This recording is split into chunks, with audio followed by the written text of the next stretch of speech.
የሚሰራው ነገር ልክ ስላልሆነ ልነግረው ነው። እሱ ተነግሮት እኮ አይገባም። እንግዲህ ተነግሮት ጉድ! ሁለቱም ሚስቶች አንድ ቤት ቁጭ ብለው ቡና ሳያፈሉ ይቦጭቁሃል። አይገልጸውም። አንዷ የ80 ሚስት ነች፣ አንዷ የልጅህ እናት ናት። ጉድ! ወይ ሳልነግርሽ አላወቅሽም መሰለኝ። ችግር አረገብሽ እኮ አረፍ የምትይበት መተኛ ሀይሚ ለስንቶችት እንዳረገ እየተናገርሽ ትገፊዋለሽ።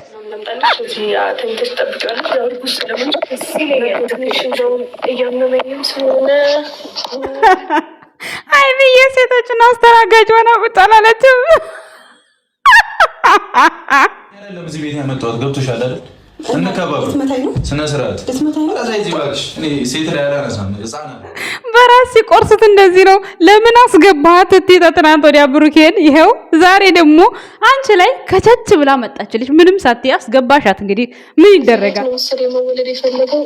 ደንብ እየተረገጠ ተቀብልሽ ለማሳደግ ጨራሽ ወስደሽ ምናምን አንድ ላይ እንድታሳድጉት ምናምን። ታዲያ እየተራገጠ ነው። ታዲያ ሀይሚ ልታስቆምልሽ ነው? ያንቺ ልጅ ሲራገጥ ምንድነው ነገሩ? አልገባኝም። ወይዘሮ ዮሩስ በሰው ቤት ገብተሽ ጉድ ጉድ ማለት የምትወጪው መስራት ከፈለግሽ ብዙ የሚሰራ ሰው ምናምን አለ። ለማንኛውም ልጁ እየተራገጠ ነው አላሉ? ምራትና ምራቶቹ ነው ምን ጣውንትና ጣውንቶቹ ነው እንጂ የምን ምራትና ምራት ጣውንቶቹ ተስማምተው ብለሽ ነበር። ተቀብልሽ ለማሳደግ ጨራሽ ወስደሽ ምናምን አንድ ላይ እንድታሳድጉት ምናምን እኮ አሳምነሽ ሆነ። የገንፎ እህል ማዘጋጃሽ ነው። ኦልሞስት አሁን 1 ወር ሆነ። 7 ወር ነው ብለሽ 8 ወር ላይ እኮ ያጥረህ ዋፍ ያሰማሽ ነው። አደግሱም እንዴ ያጥረህ ያሰማሽ ነው? እንዴት ነው?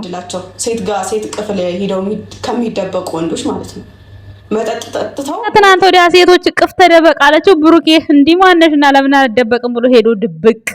አይ አንተም ደግሞ የመጀመሪያ ፍቅረኛ ነበረች። ያው መቼም ወንድ ልጅ ነህ ብዬ እንደው ስለ ሴቶች ስለምን ወንዶች ጸባይ ስታስረጅ እሱ እናቴ ባቋራጭ ሄዶ እናቴ ሙሉና አደፍርሷል። ሚዲያ መምጣት የለባትም። ከሀይሚም ጋር መነጋገር የለባትም። ሀሰንም መጣ ጉድፈላ። አይ ገና 10 ናቸው። ሁለቱን አስተናግዳለች ሀይሚ። ገና ይቀራል። ብሩኬ ሰላም መጣት ልጅ አብሳላትንም ቢሆን እንድትናገራት እኔ አልፈልግም። አብሳላትንም ሀይሚዬንም እዩንም ማንም እንዳይናገራት የፈለጉትን ይስሩ። ይሄው ሜዳውን ለቆላችኋል። ብሩክ ፈልጉ ሰዎች እንኳን ደስ አላችሁ። ክፍት ነው አለቀ። ሰለቸኝ እኮ ሁሉም ሰው እየመጣ እኔን ይወቅሰኛል። እየመጡ አትስማ ቡቡዬ፣ ማንንም አትስማ። ማን ወቀሰ? ማን ህይወትህን የምትኖረው እኮ አንተ ነህ አይደል? እንዴ ማን ሊኖርልህ? የምትኖረው አንተ። እና ደግሞ ይሄ ቤኪ አሁን ቀጣይ ብሩኬ ጋር ስትደውልለት ለማ ሀሰንዬ አይቻልማ። ቀጣይ ካሜራ ፊት እንዳታወራ ኧረ አይቻልማ። እንደዛ ቢሆን ማስታወን ድረስ እኮ 1 ወር ሙሉ እኮ እኝኝ አላችሁብን እኮ በውሸት እርግዝና ቡርኬና ሀይሚ ቤት ሳይለቁ ቤት ለቀናል እያላችሁ እንዲህ። እና ግን የሚረገጠው ቀብራራው ብቻ ሁሉም ፏፍሽ እያለ ቤቱ ቀብራራው ሴት አመጣ ጥፋተኛ። ሂድና አምጣ የተባለው እሱ 10 ሴት ሄደ አምጣ አለችው ሀይሚ። ሄዶ አመጣላት። ሴት ጋር ትደበቃለህ አለችው። ሄዶ አመጣ። ያምጣ መብቱ። እሰይ እንኳን አመጣ። የምሬ ነው። ሚዲያው ላይ ቤት ቢሰራ ለሴት ነው። የሆነ ቦታ ላይ ቢሄድ ብሩኬ ሴት ጋር ነው። ሴት አቀፈችው። ይሄው ይተቃቀፍ መብቱ። ማን ከልክሎ ያቆመዋል? ይሄው አረገዘች የተባለችው ልጅ ቤት ድረስ ሰተት ብላ መጥጥ። እስኪ የምታረጉትን እናያለን። እሱ ያቅም እሱ አነጋገሩን አይችል። ለሃይሚ እንዲህ ይላታል። እንዴት አቂያቀር የምታወጡ የሷ ንግግር የማይታያችሁ ማለት ነው። ባይዘወይ ማለት ነው ሃይሚዬ ማለት ነው ብሩክ ጋር ስትሆን የምትናገረው ነገር መጥፎም የሚሆነው ጥሩም የሚሆነው ዛሬ ማለት ነው ከዩ ጋር ማን ነው እስኪ ማለት ከጣውንቱ ጋር ሰላማዊ ሰልፍ ሆኖ እንደዚህ ቁጭ ብሎ በስነ ስርዓት እንዴ! እኔ እኮ ገረመኝ። የምሬን ነው። ኧረ ማውራው ሁሉ ጠፋኝ። የምሬን እንዴ! እንደዛ ድብድብ ሲፈላለጉ የነበሩ ሰዎች ዛሬ ቤቷ መታ ጭራሽ ከትናንት ወዲያ ሴት ልጅ እኮ ናት ለምን በር አታስቆማትም ስትል እኔ ወንድ ብሆን ወንድ ገፍትሮኝ ይገባል። አንተ ሴት እንዴት ትገፋለህ? ሴት ልጅ ገፋ ለዛውም እርጉዝ፣ ይሄ ልጅ ወንጀል እንዲገባ ኧረ ተባለ እንዴ! ዛሬ ታዲያ አንቺ ሴት ልጅ ነሽ፣ ባሌ ላይ ባለቤት ነው የመጣችው፣ ይሄ ቤት የባለቤት ነው ብለሽ መከራከር ትችያለሽ አንቺ። ከዛችሁ ከበር ላይ በሩን ለምን ድርግም አድርገሽ ለምን አዘጋሽውም? እሱ ወንድ ነው። ወንድ ልጅ ሴት ላይ መሰንዘር አይችልም በፍጹም። የፈለገ ነገር ይሁን ግን ጎትቶም እንደምንም ተለማምጦ ምናምን ማስወጣት ይችላል። የብሩኬ ጥፋት እሷ ቤት ድረስ ገብታ ቤት ውስጥ ጥሏት መሄድ ነው። ቤት ውስጥ እኔ እስከምመጣ ድረስ ከዚህ ቤት ወጥተሽ እንዳገኝሽ አላት። የፈለገችው እሱን ነው። እሱን አውርታለች። መፍትሄውን ተናግሯል። ጥሎ መሄድ ቤት አልነበረበትም። ምክንያቱም ፎቶ እንድታወርድ የሃይሚን ልብስ እንድታስተካክል መፍቀድ አልነበረበትም። ይሄ ከድራማው ውጭ የሆነ ሚስቴክ የሆነ ነገር የብሩኬ እች ብቻ ናት። ከዛ ውጭ ግን ሌላውን ትክክል ነበር። ቤቱ ድረስ ይኸው ዛሬ ያሳዩትን እንግዲህ ቤቴን አሳይታችሁ ነው። እኔ ቤኪ ወንድሜ ነግሮኛል። እኔ በየዋህነት ማንንም ዝም አልን። ባይዘወይ ቦጋለ ድሮ በጣም ጥሩ ነበር። አሁን ጠገበላላችሁት ነገር የሰራ ሰው ያው በልቶ መጥገቡ የማይቀር ነው። ሁሌ እንደተራባ አይኖርም። ግን ደግሞ የብሩክ ሳይሆን ጥጋቡ እዚህ ጋር የጋራ ጥጋብ ነው። ገብቷችኋል አይደለ?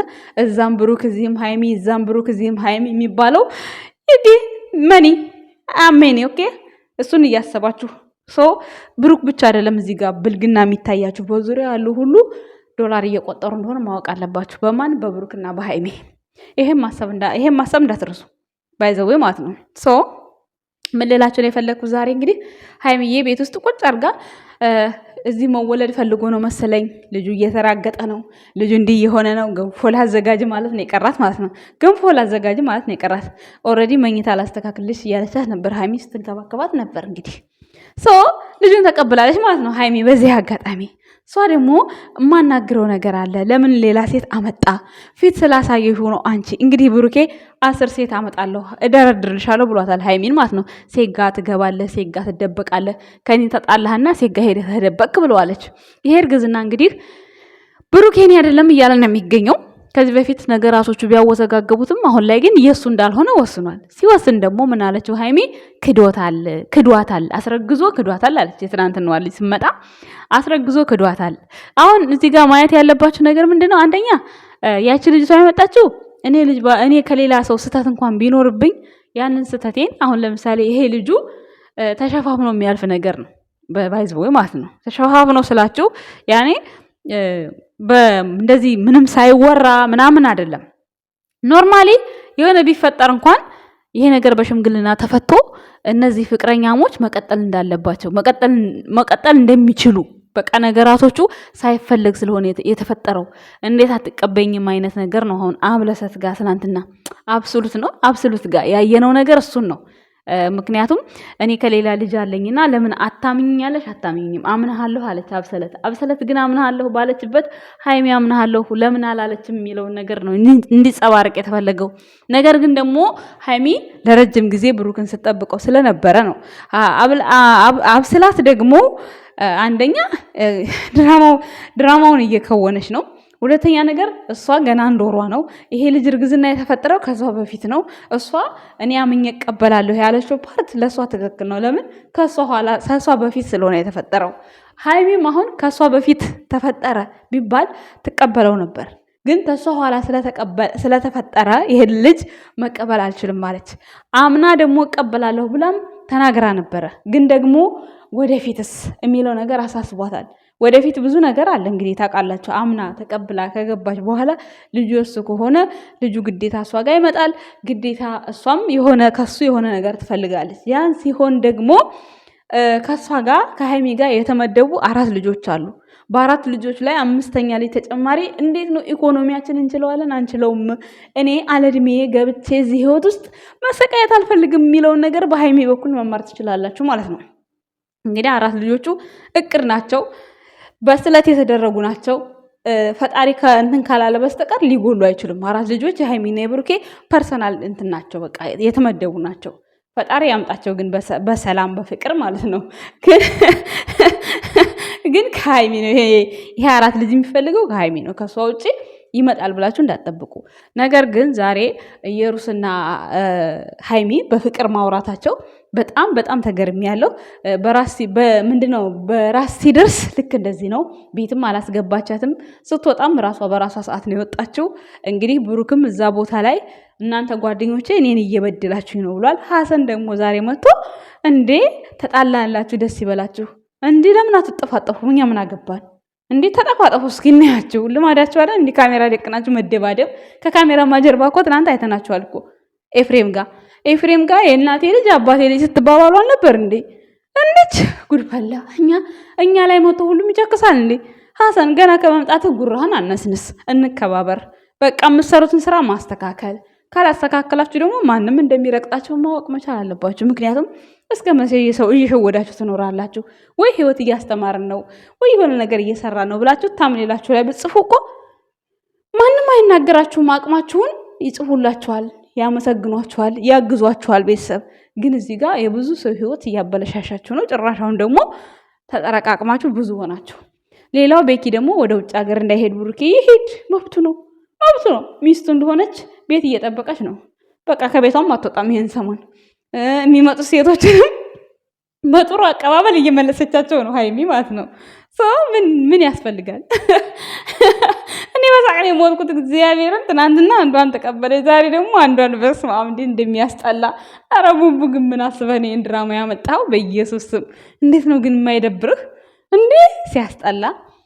ኖርማል ነው፣ ስራ እኮ ነው። ግን ኖርማል ነው፣ ምንም አያስጠላም። ግን በቃ አለ አይደል? ትናንት አንዷን ዛሬ አንዷን። በስመ አብ ይደብራል። በጣም የሚደብረው በመደበር ደረጃ በጣም ይደብራል። ግን ደግሞ በዛ ውስጥ በጣም ብዙ ወጣት እየተጠቀመ እንደሆነ ሳስበው ደግሞ ኑሮውንም ሳስበው በቃ ለሰው ብሎ ነው በቃ ላለሁ ማለት ነው። ሀይሚና ብሩኬን በቃ እረዳችኋለሁ። ወደውት አይደለም ይሄን ነገር የሚያደርጉት። ፍፄም ተናግሮታል። ይሄን ነገር ፈልገውት አይደለም ብሏልና አንዳንዴ ያው ለሰው ብላችሁ ብዙ መስዋዕትነት ትከፍላላችሁ። እንግዲህ ታውቃላችሁ ከቡታጅራ ነፍስ ያላቸው ዩቲዩበሮች ሩታ፣ አብርሃም እና ሀይሚ ብሩኬ ብቻ ናቸው በቃ። ከዛ ውጭ ማንም የለም። በማዳም ቅመሞች ዘንድ ራሱ የሚሰራ ቪዲዮ በእነሱ ነው። ግን እኛ እነሱ ቢቀሩብን እኛ ያው የወራችን የማዳም ብር አይቀርም። ያው ሽንት ቤትሽን ከፈገፈክሽ ድስትሽን ከፈገፈክሽ በወር ያው እኛ አለችን። ምንም የምናስበው ነገር የለም። ለእነሱ ግን በጣም ከባድ ነው። አንደኛ ብር መቁጠር ለምዳችሁ፣ ሁለተኛ ነገር ቤት ኪራዩ ማሄ ባለፈው ተናግራለች ቤት ኪራይ እንዴት እንደሆነ ምናምን እና ካልሰሩ እነዚህ ልጆች ደግሞ ከየትም አያመጡም። ግዴታ የራሳቸው አይዲያ ፈጥረው መስራት አለባቸው። እንግዲህ በቻልነው መጠን ማንም ማን ተጎዳ ሳንል ስለ ቪዲዮ ሀሳብ አስተያየት እየሰጠን የራሳችንን አመለካከት ጉዞ ወደፊት እንላለን። ጨረቃ ፋሚሊ ሰላም ሆኖ እስኪመጡ ምንም አይነት ነገር በሃይሚን በኩል ጉዳት የለም፣ በብሩክም በኩል ጉዳት የለም። ጭራሽ ዛሬማ ለራሷ ቪዲዮ ጭና ሄደች እኮ እዩ። ኧረ ወይኔ ሀይሚዬ በጣም ያሳቀች ዛሬ እግዚአብሔርን። የንግግሯን ሰከን ብላ ማነጋገሯ የሆነ ቃላት ሲጠፋባት ውጭልኝ የምትለው ነገር። ኧረ አንቺ ከብሩኬ ጋር ስታወሪ ነው አንቺ። እኔማ በሳቅ ነው የሞትኩት። ለማንኛውም ይመቻችሁ የኛ ውድ ቤተሰቦች።